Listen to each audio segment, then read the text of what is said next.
अधिक मास पुरुषोत्तम मास मल मास महात्मा अध्याय 10।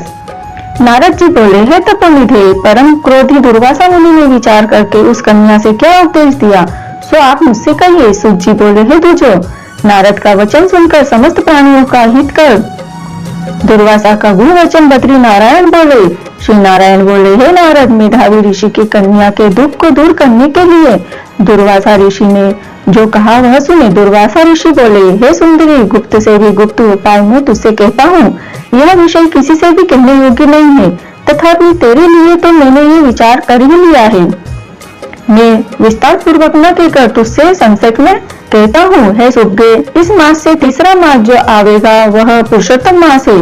इस मास में तीर्थ में स्नान कर मनुष्य भ्रूण हत्या से छूट जाता है। हे सुंदरी, कार्तिक आदि 12 मासों में इस पुरुषोत्तम मास के बराबर कोई मास नहीं है। जितने मास तथा पक्ष और पर्व है वे सब पुरुषोत्तम मास की 16वीं कला के बराबर भी नहीं है। वेदोक्त साधन और जो परम पद प्राप्ति के साधन है वे सभी इस मास की 16वीं कला के बराबर नहीं है। 12,000 वर्ष गंगा स्नान करने से जो फल मिलता है और सिंहस्थ गुरु में गोदावरी पर एक बार स्नान करने से जो फल मिलता है, हे सुंदरी, वह फल पुरुषोत्तम मास में किसी भी तीर्थ पर एक बार स्नान करने मात्र से मिल जाता है। हे बाले, यह मास श्री कृष्ण का अत्यंत प्यारा है और नाम से ही यह भगवान का स्मारक है। इस मास में पुरुषोत्तम भगवान की सेवा पूजा करने से समस्त कामनाएं सिद्ध होती है। अतः इस पुरुषोत्तम मास का तू शीघ्र ही व्रत कर। पुरुषोत्तम भगवान की तरह प्रसन्नता पूर्वक मैंने भी इस मास की सेवा की है।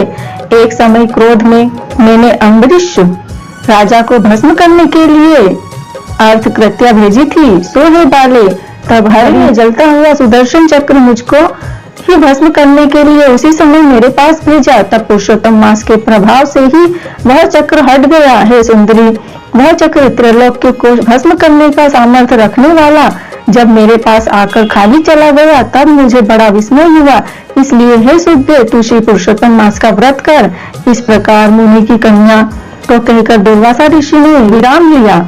श्री कृष्ण बोले, हे राजन, दुर्वासा का वचन सुन। भावों की प्रबलता के कारण असूया से प्रेरित वह कन्या मूर्खतावश दुर्वासा से बोली।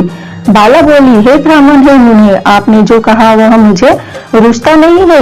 माघ आदि मास कैसे कुछ भी फल देने वाले नहीं है। कार्तिक मास कम है ऐसा आप कैसे कहते हैं। सो कहिए, वैशाख मास सेवित हुआ क्या इच्छित कर्मों को नहीं देता है। सदाशिव आदि से लेकर सब देवता सेवा करने पर क्या फल नहीं देते हैं। अथवा पृथ्वी पर प्रत्यक्ष देव सूर्य और जगत की माता देवी क्या सब कामनाओं को देने वाली नहीं है। श्री गणेश क्या सेवा पाकर इच्छित वर नहीं देते हैं। व्यतिपात आदि योगों को और सर्व आदि देवताओं को भी सबको उल्लंघन करके पुरुषोत्तम मास की प्रशंसा करते क्या आपको लज्जा नहीं आती है।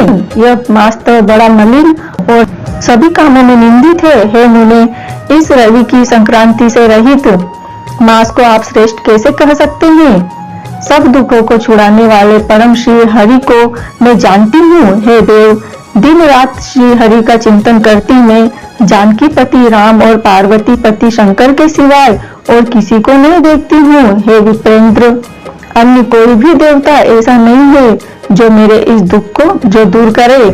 अतः हे मुने, इन सब फलदाताओं को छोड़कर कैसे इस मल मास की स्तुति आप कर रहे हैं। इस प्रकार ब्राह्मण कन्या का कहा हुआ सुनकर दुर्वासा मुनि शरीर से एकदम जाज्वल्यमान हो गए और नेत्र क्रोध से लाल हो गए। इस प्रकार क्रोध आने पर भी कृपा करके मित्र की कन्या को शाप नहीं दिया और सोचने लगे कि यह मूर्खा है, हित अहित को नहीं जानती है, अभी बुद्धि इसकी पूर्ण नहीं है। पुरुषोत्तम मास के महत्व का विद्वानों को भी पता नहीं है तो थोड़ी बुद्धि वाले पुरुष और विशेष करके कुमारियों को तो हो ही कहां से सकता है।